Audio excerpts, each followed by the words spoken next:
দেখো বন্ধুরা, আমার রেস্টুরেন্টে আজকে সুজিতা এসছে। তো সুজিতা আমার রেস্টুরেন্টে খাবারগুলো ট্রাই করলো, দেখো কিরকম লাগলো সেটা তোমরা সুজিতার মুখ থেকে শুনে নাও। একটা কথা বলবো যে দিদি আজকে আমাকে ডেকে একটা কম্বো লঞ্চ করালো, যেটা এতত অঞ্চল তোমাদের নহাটা বাজার এরিয়ার মধ্যে মনে হয় না আর কোথাও আছে। তো কি কি কম্বো লঞ্চ করেছো দিদি তুমি একটু বলে দাও। আমার রেস্টুরেন্টে নতুন দুটো কম্বো চালু হয়েছে। তো একটা হচ্ছে হান্ডি বিরিয়ানি, তার সাথে হান্ডি চিকেন। যেমন হান্ডি বিরিয়ানির মধ্যে 2 পিস চিকেন, 2 পিস ডিম, 2 পিস আলু, আর তার সাথে থাকছে স্যালাড, আর থাকছে 2 পিস হান্ডি চিকেন, মাত্র 239 টাকা। এটা একটা কম্বো গেল। আর এরকম কম্বো আমাদের হাবড়া বাজারে যদি চালু হতো না, মাঝে মধ্যে আমরা মনে হয় ওখানেই ছুটে যেতাম, বুঝতে পারলে তো। আর আরেকটা কম্বো চালু হয়েছে, সেটা কিন্তু আরো মাথা নষ্ট করা কম্বো, বলে দাও।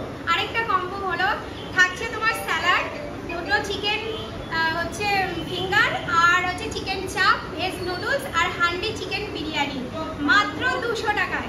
মানে মাথায় নষ্ট। তোমরা যদি কেউ নহাটা থেকে দিদিভাইয়ের এই ভিডিওটা দেখে থাকো, কিংবা আশপাশ এতত অঞ্চল থেকে যদি দেখে থাকো, দিদিভাইয়ের রেস্টুরেন্টে আসো, সাপোর্ট করো দিদিভাইকে। অঞ্জু দিদি এত কম দামে কি করে দিচ্ছে আমি তো ভাই ভেবে পাচ্ছি না। তো তোমাদের এই অঞ্চলে কি আর কোথাও পাওয়া যাবে? আর কোথাও পাওয়া যাবে না, শুধুমাত্র অঞ্জুদির রেস্টুরেন্টেই পাওয়া যাবে। আর তোমরা অবশ্যই একবার ট্রাই করো, সাপোর্ট করো দিদিভাইকে।